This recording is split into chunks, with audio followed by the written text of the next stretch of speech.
Okay, why don't we get started? Thank you, everyone. As most of you know, I usually introduce the speaker. So I will introduce the speaker, which happens to be me. Even though I'm the speaker, even though I'm the department chair, I'm always worried if anyone's gonna show up. So I appreciate you coming to listen to me.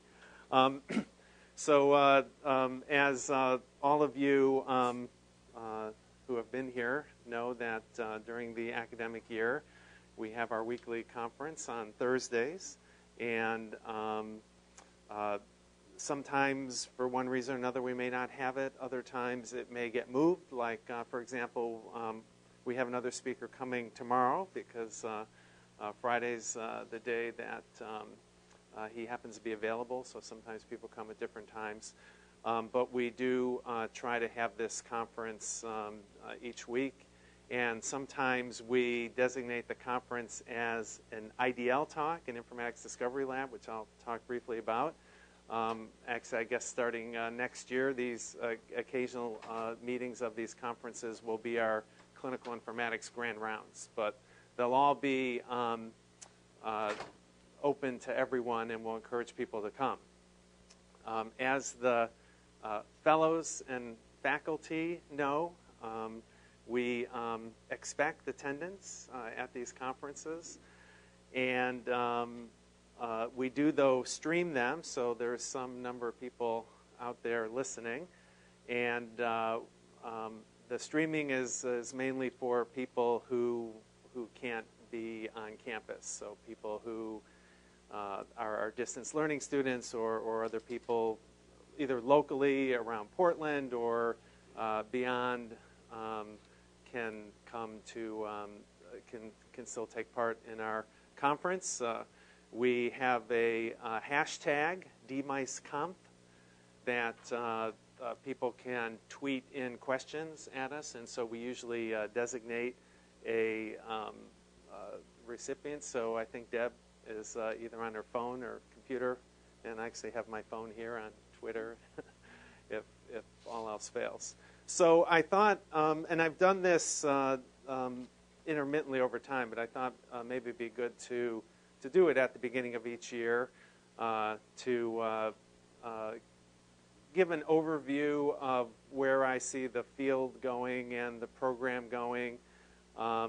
It's just, well, it's not opinion. I actually try to cite things, but it's just my view of where things are. And I will try to leave a little time for Q&A. People want to add things, embellish things, disagree with me, then we'll be happy to have that. So I guess by way of introduction, most of you know me. I'm Bill Hersh. I'm the head of the department. I can actually now add another to my too long list of designations, a diplomat in clinical informatics from the American Board of Preventive Medicine. And I'll talk a little bit about the, just a very little bit, because it's only a small part of the larger informatics universe, about the new subspecialty for physicians. As always, my slides are in a PDF with all my references cited on my website. And as you know, I like to blog and take advantage of other social media. So the agenda for today is to give kind of an update overview of the state of the field, to launch the conference series, as I've already mentioned, about attendance expectations. We also have a vanity URL, so there's no longer that long URL that to get to the streaming. We'll find out the statistics afterwards, how many people are actually listening. And people should tweet with the hashtag. They can also tweet to our main Twitter account. Okay, so what about the state of the field? Well, I really honestly believe that the field has really changed tremendously in the last 5 years or so. There's been a number of things, not the least of which has been the HITECH Act, but informatics really is different now than it was. I was talking to someone yesterday. I've actually worked in this building now for 24 years, or 23 years. I've been here for 24 years. And actually, in a couple years, I I saw Chris out there. We're going to be celebrating our 25-year anniversary of the building. But really, there have been some profound events in informatics that have really changed things. Probably most significant, just maybe in terms of the sheer number of dollars, has been the HITECH Act, the $30 billion investment in electronic health records. But it's not limited to clinical informatics. The continued accuracy and reduced cost of sequencing, and probably even more important, the translation into clinical medicine. The CTSA program, the Clinical and Translational Science Award program, which has really galvanized the area of clinical research informatics. The Patient-Centered Outcomes Institute, or PCORI, that is funded actually by Obamacare, and it's providing hundreds of millions of dollars of investment, including these new clinical data research networks. And there's new developments in the offing. I can share a little news, although we're semi-embargoed from NIH, talking about the Big Data to Knowledge program, of which we've been awarded some grants, and also other work going on. So, for example, bringing informatics to clinicians in clinical education. So you all know, many of you have seen this slide or variants of this slide. In 2009, when the American Recovery and Reinvestment Act was introduced, there was the part of it that put up to $27 billion, or really about $30 billion, for adoption of electronic health records, including the awarding of grants and a $2 billion investment, including $118 million for workforce, $5.8 million of which came to this department. And those were the golden days a few years ago, but that money's all gone, although we've managed to continue on since then. And it's had a significant impact. Most hospitals now, 94%, have an electronic health record, although not all of them use it with as much functionality as they could. Over 3/4 of U.S. physicians use electronic health records. Those of you who have taken 510 have seen the other graphs about how much the U.S. is a laggard. But the U.S. is actually catching up now, just in terms of adoption. And this provides other opportunities that many of us are interested in, myself included, various secondary use of clinical data, whether it's personal health records, quality measurement, predictive analytics, clinical and translational research, public health surveillance, ultimately supporting this notion of the learning health system. Unlike many other industries in healthcare, we don't do a good job of learning from what we do. And part of the reason why we historically haven't done that well is because we wrote things down on paper and never saw it again, other than maybe when the patient came back. But we have opportunities for these things, though there's lots of challenges. There's also a growing evidence base. There's controversy about what evidence supports the value of health information technology, and there's various listservs that AMIA runs that have debates about this topic. But if you look at the scientific evidence base for the efficacy of health information technology, whether you look at it by category of what the health IT is trying to do, or even break it into the meaningful use criteria, there is evidence that supports health information technology. The problem is that it's been challenging translating that efficacy into effectiveness. Efficacy being the evaluation of something in very controlled situations, effectiveness being putting it out there for the world to try.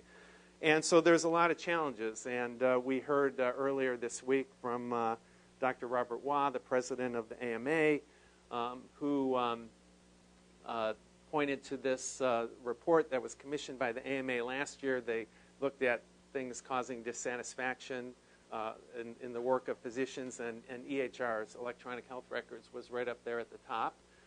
There was also a study in a magazine, Medical Economics, that surveyed physicians about electronic health records and complaints about their poor functionality, their high costs, all of the emphasis on meaningful use, meeting those criteria so they could get the incentive funding. And there was just a study a few weeks ago.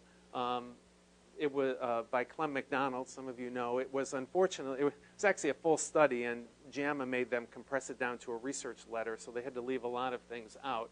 But basically, they asked a large number of internal medicine physicians various questions about electronic health records, and the soundbite that came out of it is that 60% of them reported electronic health records increasing their time. Now, you could put a more positive spin on that and say, well, for 40% of them, actually something like 23% said it actually saved them time. Others were neutral, but clearly there are aspects of electronic health records, especially when they're not implemented properly, that do slow people down and impede their workflow. There's also concerns about safety. They're important, and we can't sweep them under the rug, although we also have to remember all the other issues about safety in healthcare, safety related to paper records and the fact that records get lost, errors get made, and there's no chance with things like clinical decision support to fix them. And this has led to the safer guides that Joan and others in the field have produced to help lead to safer implementation. And there's also the concern about the lack of adherence. We have all these electronic health records, but they don't talk to each other. There are standards to do that. There are interoperability standards. There was a report by this group called JASON, which is this group of scientists that the government commissions to do various reports, lamenting that we haven't achieved the promise of electronic health records in part because we have not enforced standards as well as we could. And I wrote in my blog a few weeks ago pointing to a couple examples of situations I've been in where essentially people spend a lot of time and effort unscrambling eggs. When you take, for example, a laboratory report, pull it out of a database, print it in a document, print that document on a piece of paper, and turn it into a scanned PDF, and then actually talking about hiring someone to OCR that PDF back to the data, back to the discrete data elements, which to me, I think probably most of you, seems like a waste of money. Anyway, so we still, even though we've had widespread adoption, there's still a lot of challenges that we face. Meanwhile, there's also been lots of advances in genomics, bioinformatics, all the related areas. Dr. Wah from the AMA also showed this slide, which shows how the cost of sequencing genomes has come down faster than Moore's Law. For a while it was adhering to Moore's Law, and now it's been even faster, although it's tapered off a little bit, and who knows whether that's a trend or not. But aiming for this $1,000 genome goal, and many believe that once we reach that $1,000 goal, that it will be something that we can do on ordinary people. And I think for those of us who work in medical centers, the real excitement about gene sequencing and uncovering genomic variants and identifying phenotypes associated with them is the ability to actually use that information in an actionable way. Shannon McWeeny always talks about the importance of genomic information being actionable, and probably the project that has done the most with this, some of you are familiar with the eMERGE project, that the E and the M stand for electronic medical records. And this paper was published recently that listed out all of the areas where finding from the eMERGE project has actually led to some clinically actionable information. Some of them are being implemented in clinical decision support rules and electronic health records. Their table lists about, can't remember the number, 80 or so of these genomic markers that in various diseases and conditions and so forth. So we're actually reaching the point where the genomics, bioinformatics is really translating into clinical medicine, and I think that that's an exciting advance. This also raises a lot of issues for electronic health records. Dan Macy's, who has been here from time to time, some of you know him, has talked about what we're going to need to do to electronic health records when we have this genomic information in actionable formats. How much of it goes into the medical record itself? How much of it goes into other systems? What do we do when, even if the genome is static, when we learn something about a new variant that's associated with a disease or with the response to treatment? How do we update the medical record? How do we maybe get that information to the clinician? There's a lot of unsolved issues, but those unsolved issues are potentially interesting research projects for people to take on. And another person who's written about this, some of you know Justin Starrin, talking about, what do we put in the electronic health record, what goes into these ancillary systems, and how do they interact with each other. And that's a ripe area, especially for programs that are strong in both clinical informatics and bioinformatics. Just some of the other drivers that we've seen of informatics. It's older than 5 years. It's actually more like about 8 or 9 years old now. But the CTSA Program, Clinical and Translational Science Award, which are awards to 60 or so academic medical centers, including OHSU. In fact, we were actually funded in the very first round. And this, it's been clear from the get-go. I should have put this in my slide, but the original RFA, Request for Applications, used the word informatics something like 30 times. Informatics is a very important component of the CTSA program. Until recently, actually, I served as director of our informatics program within CTSA, where OHSU is in the process of hiring a chief research informatics officer who will assume that role, and Rob Schuff in the interim is filling that role. But the one thing that the CTSA program has done is facilitated these clinical data repositories. This paper by McKenzie, who actually works for one of our former graduates, Peter, at UW. Many institutions now are pulling data out of their electronic health record into these data repositories. Some data more than others. Things like problem lists, demographics, it's like 95%, down to things like orders is more like 20%. But most research-oriented medical centers are creating these big data repositories, data warehouses that provide opportunities for research and other things related to informatics. And really, the CTSA program has galvanized this whole area of clinical research informatics. A number of faculty, myself, Judy Logan, others who have been involved in clinical research informatics.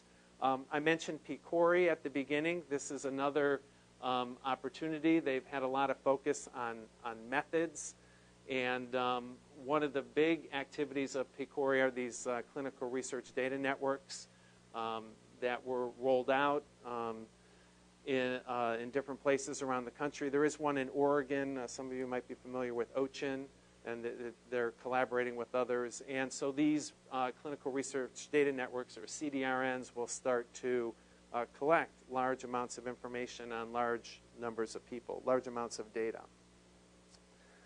And then there's new opportunities coming down the pike. Big data, which depending on the day, I think is hype or is really important. But I think this whole related area, and unfortunately, just like with informatics, with all of our different labels of informatics, clinical, medical, bio, et cetera, this field has this as well because some people talk about data analytics, data science. They're all interrelated. But I'm not the only person. Others noted, I remember a couple years ago when people started asking me, well, what are the opportunities going to be in clinical informatics when we're done implementing electronic health records? Are there going to be any jobs left to do? And I said, actually, that's when the interesting work is going to start. We'll actually be able to do interesting things with this data, actually improve healthcare, improve people's health, and so forth. Many people have thought about clinical data. I, with some colleagues a couple years ago, or last year, wrote some papers about some of the caveats, some of the opportunities. And NIH has recognized this area as well. We have been awarded, so I can say that in public, but NIH doesn't yet want us to say a real lot. Next week, they're going to announce the whole BD2K program, the funding of the big centers. But we were awarded a couple grants.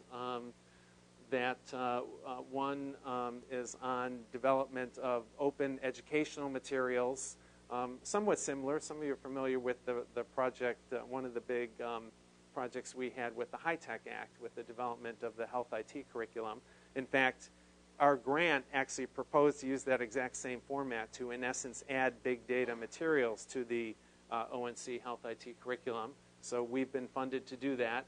And then also myself, David Dorr, Melissa Handel, Shannon, also funded to develop a skills course that I'm sure will be of interest to many of you. So you'll hear more about that going forward. Importantly, informatics takes people, and there have been tremendous opportunities, and I'm confident that there will continue to be. There does not appear to be any abatement in the growth. And this is actually an area of interest because I started asking, around 2005, 2006, as our educational programs were going, what are the needs? And no one had documented anything, and that led. Sometimes your studies that get cited the most and get the most attention are not what you would consider to be your best science. I did this relatively simple analysis, but finding as you go to the higher HIMSS stage of adoption that there's actually more need for health IT professionals. And we actually estimated 41,000 would be needed as we started implementing things like clinical decision support and computerized provider order entry.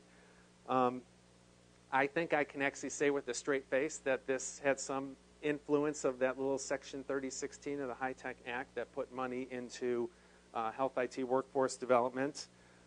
In fact, Senator Ron Wyden from Oregon and his staff were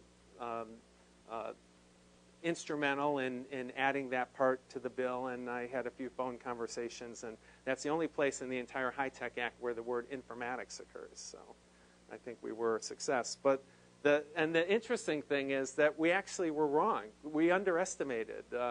I'll show you on the next slide. It's actually more like about 60,000 that the growth of jobs in health IT.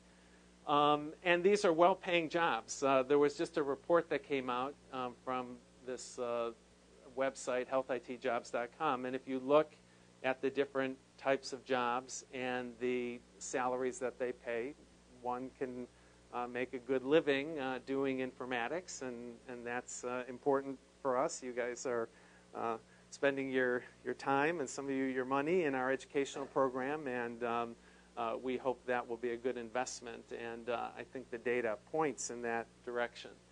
And in fact, there actually are still shortages. There was a well-cited study from CHIME, an organization of healthcare CIOs, in 2012 that said 71% had staff shortages that could jeopardize a project, and 58% said that that would affect their ability to meet the meaningful use criteria and qualify for those incentive dollars. And HIMSS has continued to do these workforce surveys, and pretty much the same kind of picture. Many organizations are planning to hire, and they're concerned about shortages. And not only healthcare organizations, but also vendors. Most of this is in clinical informatics, but I think in other areas of informatics too, we've seen no lack of interest in people who want to hire, including hiring our graduates. So this is the figure I like to show that it would be nice if this were updated, because it only goes to 2011. But between when I published my study and 2011, and I don't really know how to explain that little dip, but the point is that I feel good to say that we underestimated the number of people who would be hired into health IT jobs. Just a few comments about the physician subspecialty. About 30% of our students are physicians, so and I'm one myself, so it's an important area. Most of you know the story. It started in 2009 when AMIA put forth a proposal to the American Board of Medical Specialties calling for a subspecialty of all medical specialties. Some might have hoped that it would just become its own specialty, but that's a really politically difficult thing to do. But in any case, AMIA put forth a curriculum, training requirements, and in 2011 it was approved.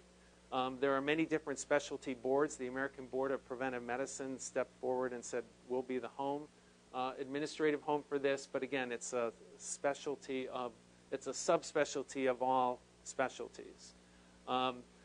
Last year, the first certification exam was offered. I'll talk about the qualifications in the next slide.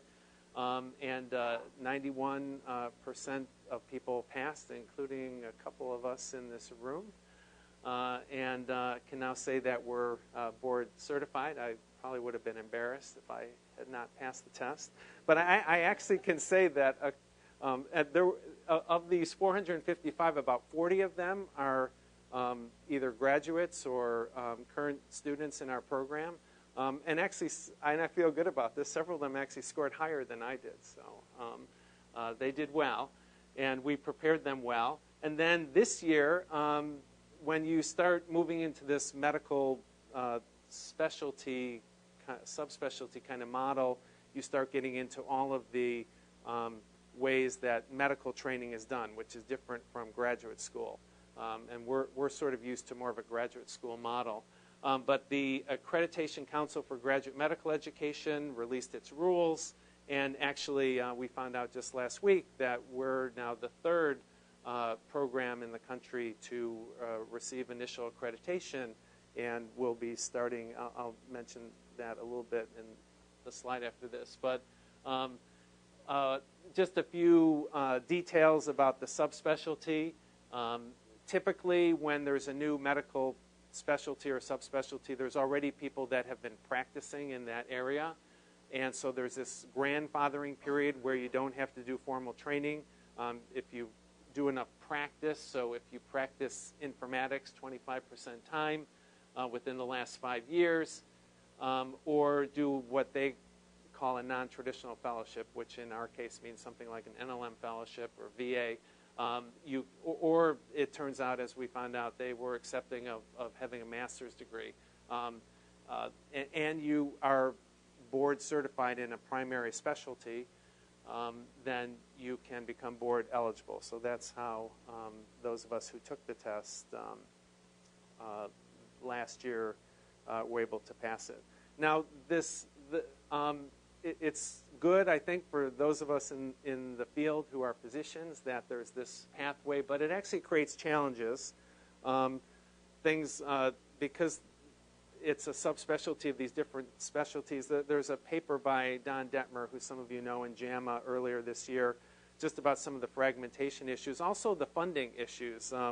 The typical approach, as most of you know, when one is a resident or a fellow in a clinical setting, is that you get paid in part because you're contributing to the clinical mission. And you could certainly argue that clinical informatics fellows are contributing to the clinical mission. I mean, hopefully our fellows will be contributing to OHSU's mission. But they don't do things you can bill for, like an internal medicine physician who sees patients in the clinic or in the hospital, or a surgeon who does procedures. So there's all kinds, and then also all clinical training is more around these rotations rather than courses. And so I've coined the term, which has gotten a little cachet, about fitting square pegs into round holes. Another issue is that by requiring a 2-year full-time fellowship for these physicians is that we may choke off career paths, because many physicians pursue informatics. Actually, really many healthcare people, not just physicians in informatics, gravitate into informatics over the course of their career. And so by saying that now you have to do a 2-year on-the-ground fellowship, it's difficult to do that if you're 45 years old and have a job and a family and so forth, which our distance learning program has actually been a nice alternative for. So I think there's going to have to be some adjustment of this along the way. Fortunately, OHSU Hospital and Clinics has stepped up and agreed to fund the fellows, the initial fellows, and also some from the VA. Will they maintain that commitment? There is some requirement for actually maintaining their practice, but CMS, which funds a lot of fellowships, has all these rules about what fellows can do. Fellows actually can't bill, although they can work in the clinic and see patients, and the attending physician can bill. And then, of course, we spend so much time talking about these, the fellowship model and stuff like that. And, of course, informatics is not only for physicians, and, in fact, AMIA is exploring certification for others and what that's going to look like. If you actually look at the clinical informatics content outline that was published, it was published in JAMIA in 2009 and went in with the American Board of Medical Specialties proposal. There's really not much that's specific to physicians. It's actually just a nice outline of all the topics in clinical informatics. Actually, Joan was a little bit involved in that, so it has good stuff on people and organizational issues. In fact, the board exam actually used unintended consequences a few times, so reflecting Joan's impact on the field. Anyways, it'll be interesting to see what happens with all this when we look at starting to certify other people in clinical informatics or even other areas of informatics. It's probably going to get messy. Okay, so that's just my kind of high-level overview, state of the field. I know I didn't cover everything, and I probably focused in on some areas more than others, but I only have an hour to do this whole talk, and I want to leave time for questions. So let me just make a few comments about the state of the program, which I think is very good. Running academic programs is never not challenging, pardon the double negative, but with budgets and NIH grant funding leveling off, and actually all of the interest in informatics has spawned a lot of competitors who have seen how successful we've been and other programs have been in informatics and are now trying to emulate us.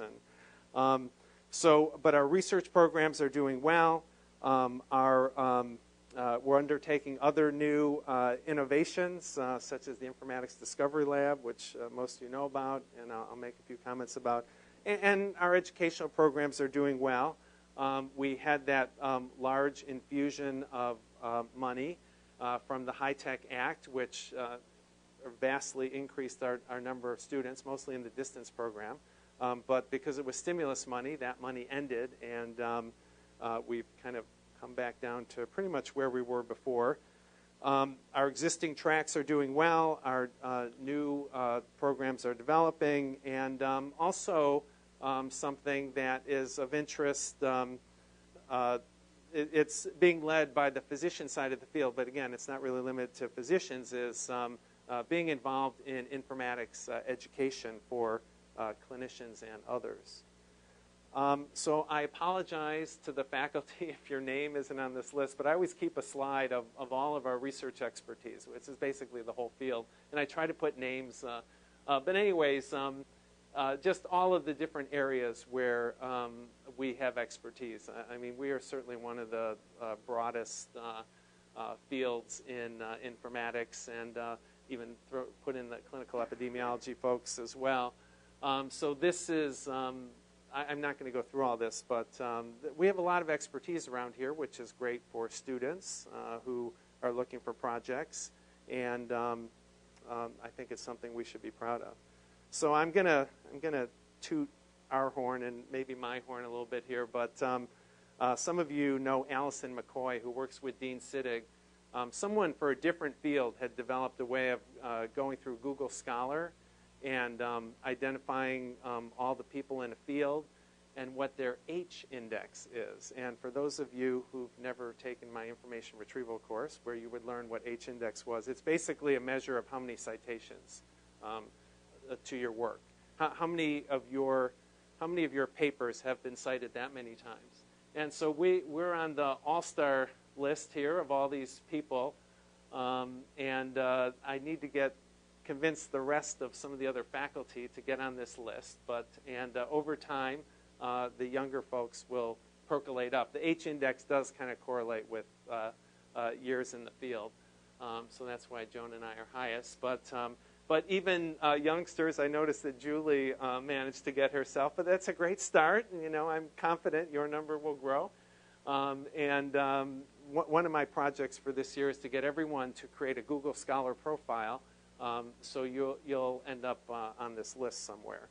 So if you look through the list, there's plenty of OHSU representation. Most of the other programs that we know well are there also. I myself have been involved in some new projects, and my new collaborator and new adjunct faculty member, Stephen Wu, is here also, who brings expertise and a connection to the Mayo Clinic for text processing work. And I like to lump this project in with all of our recent big data funding. We're actually going to be creating a corpus of 100,000 patient records, 5 million actual records or documents, and then apply it to one specific task, although certainly there is opportunities to apply to other tasks, but apply to a specific task of cohort identification, identifying people who are potential candidates for clinical studies. And some of you, I've talked here before about the TREC Medical Records Track. It's an extension of that. But to me, this is exciting, not only because it's a new grant, a new project, but it also, for the first time, gets us working with large amounts of data and all the issues, because this is data with PHI, with protected health information, so it needs to be kept very secure and needs IRB approval for everything and anything you do with it. But this is exciting too. Probably Aaron will talk more about the Informatics Discovery Lab in another talk, but this is a really important initiative for the program for a variety of reasons.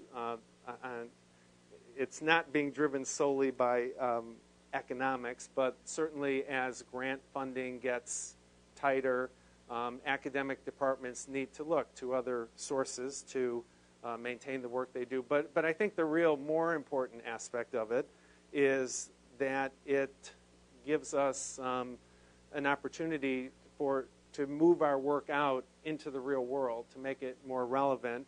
We're really good in academia coming up with new ideas and getting them to work and writing about them, and then they may just sit there. But now we'll have an opportunity to push things out. We have a number of ongoing discussions with some companies, some that you've heard of, and we'll be interacting with them in different ways. And one of the first projects out of this, which most of you know about, is our partnership with Epic, which is the first time that Epic has actually agreed to do informatics work with the program. Epic has no troubles with doing, with having people use their system for capturing patient data for research and things like that, but actually doing informatics work.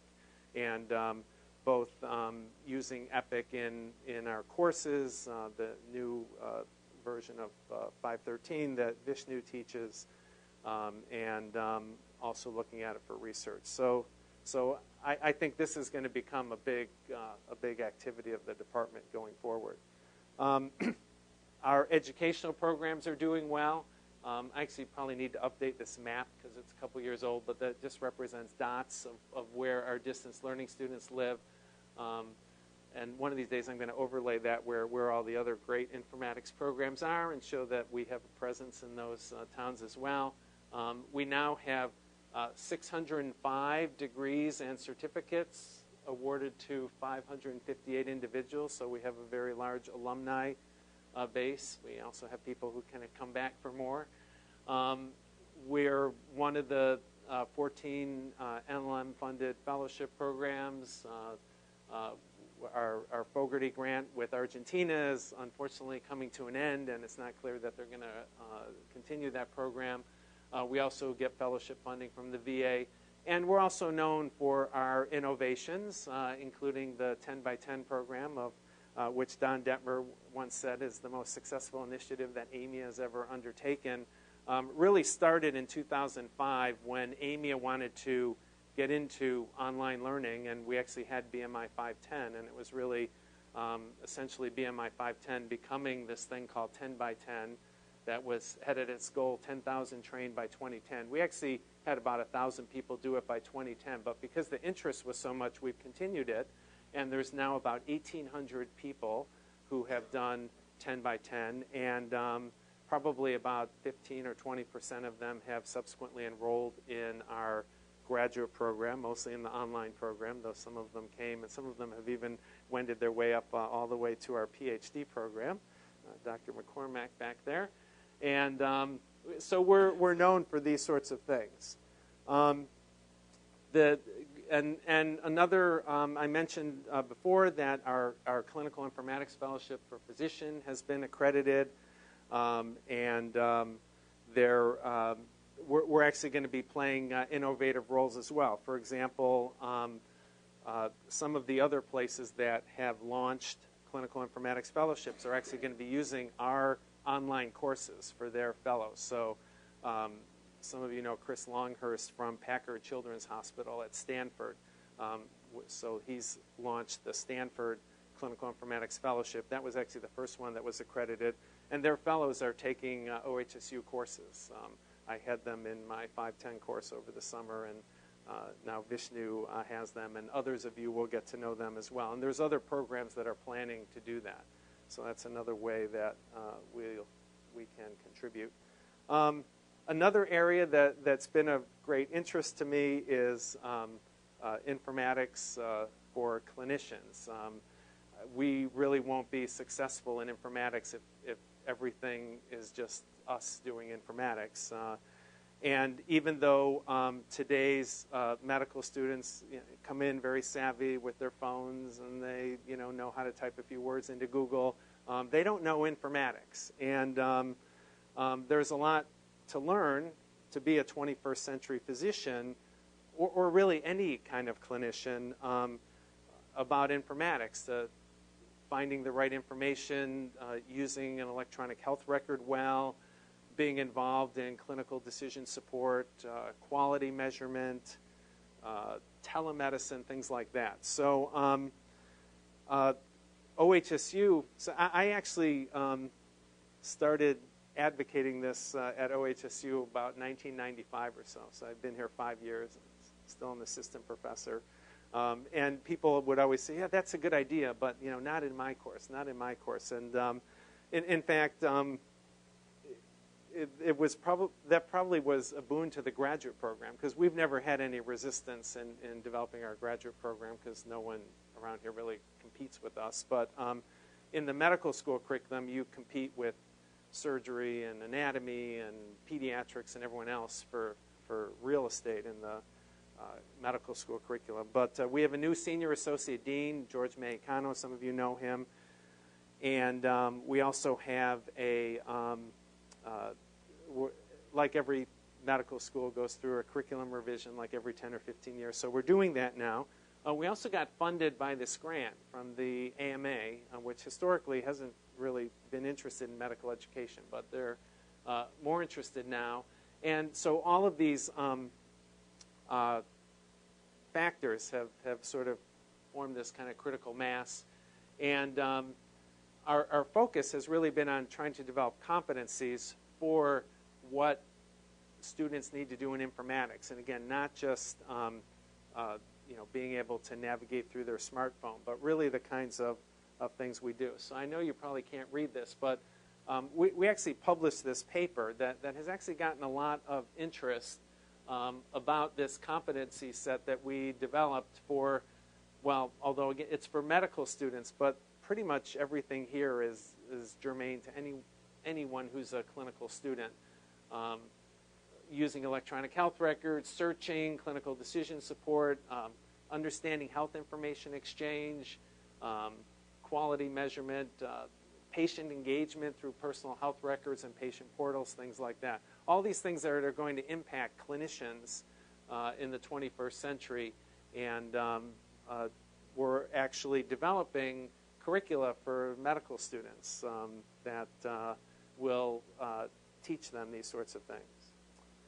So, okay, well, that's good. I finished about when I wanted to, because I want to leave some time for comments. But just kind of in conclusion, so things are going well, but there are continued challenges.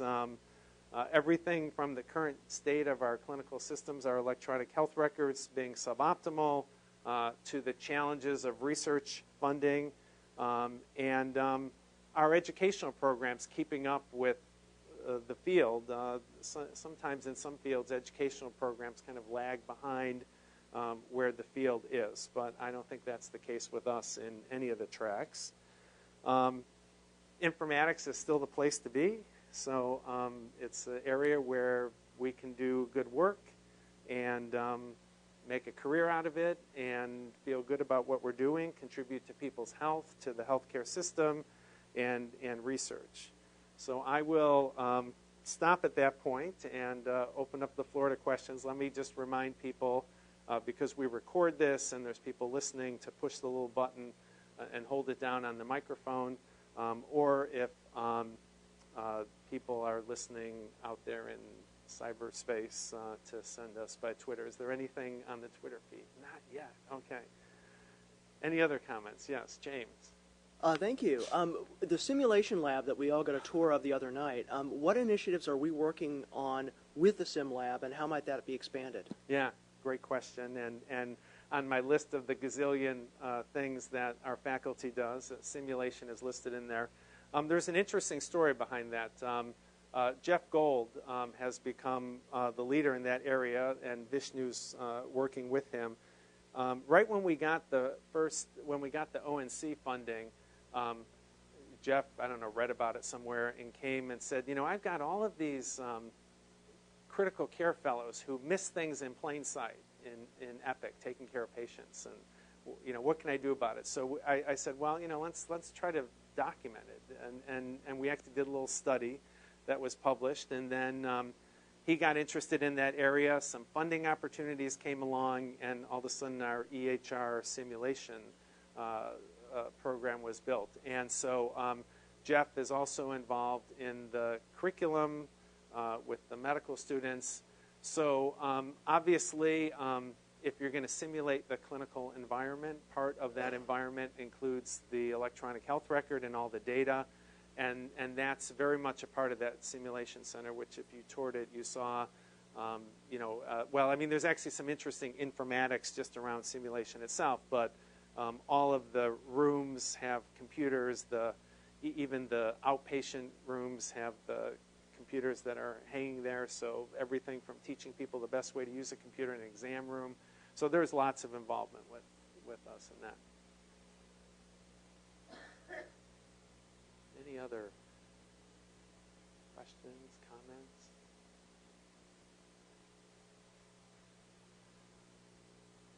Okay.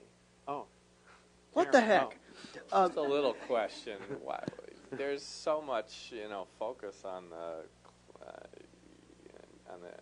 clinical informatics fellowship, but you mentioned a little bit about AMIA's desire to certify other practitioners. It seems that the majority of clinical practitioners in informatics won't, in the long run, fit into that little bucket of people who can do clinical fellowship. So the actual population of people who will probably be needed in the field and working won't fall into that. So do you have anything else you could say about that? Yeah, well,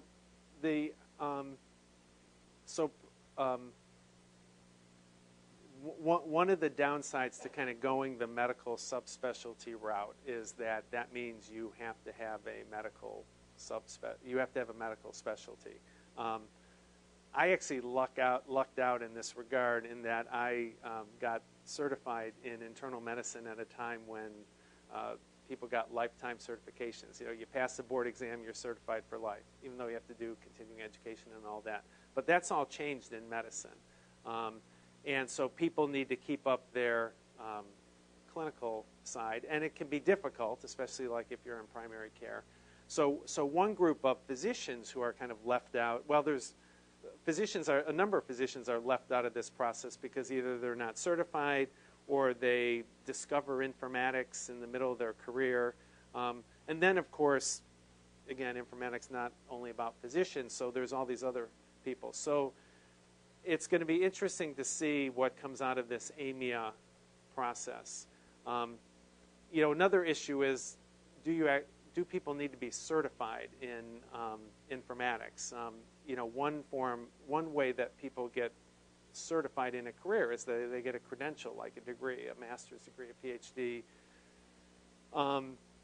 Healthcare, though, has always been this sort of certification-oriented, and this isn't medicine. I mean, this is nursing and pharmacy and physical therapy and everything else.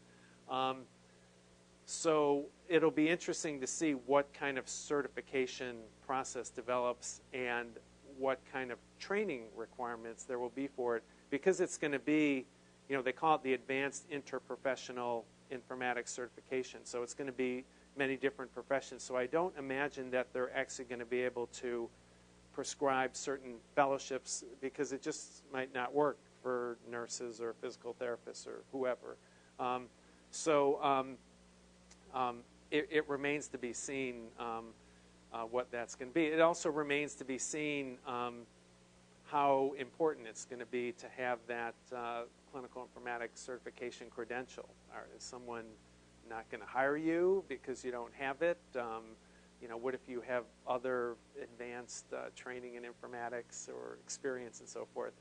So I think there's a lot of unanswered questions, and I think we'll see over time how it all plays out.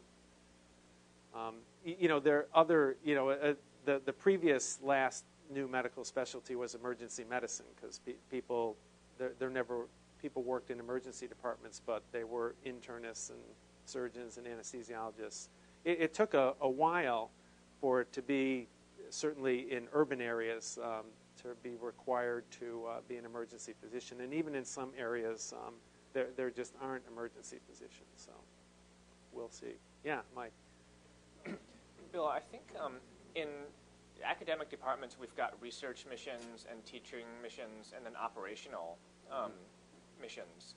And I'm curious about, for the people that you're seeing now who are interested in the informatics, clinical informatics subspecialty, are you seeing them cluster into any of those areas for what they want to be when they grow up? Because I'm curious what you're seeing and also how that impacts the direction of this department. Do you see us drifting toward one or the other because of that? Yeah, they're mostly people who are interested in operational areas.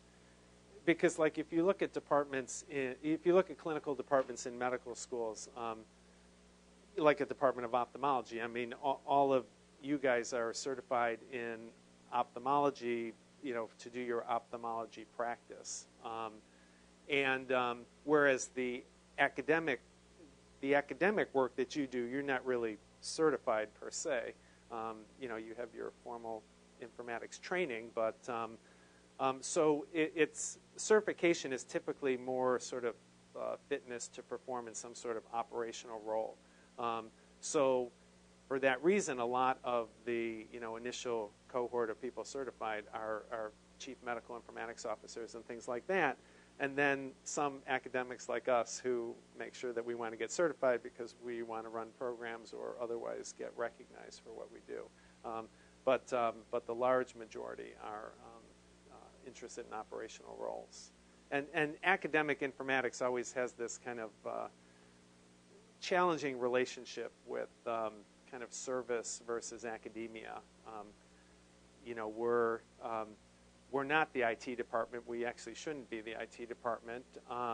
We can help the IT department, but you know, I think that there's always this kind of tension between how much you know, sometimes we get invited to collaborate on grant proposals because they basically think we're the IT person, and that often doesn't work out well. But it's a challenge, and this is actually a challenge in the bioinformatics world too. How much you know, knowledge and scientific work do you bring to the project? You know, as opposed to being the kind of person who keeps the software up and running.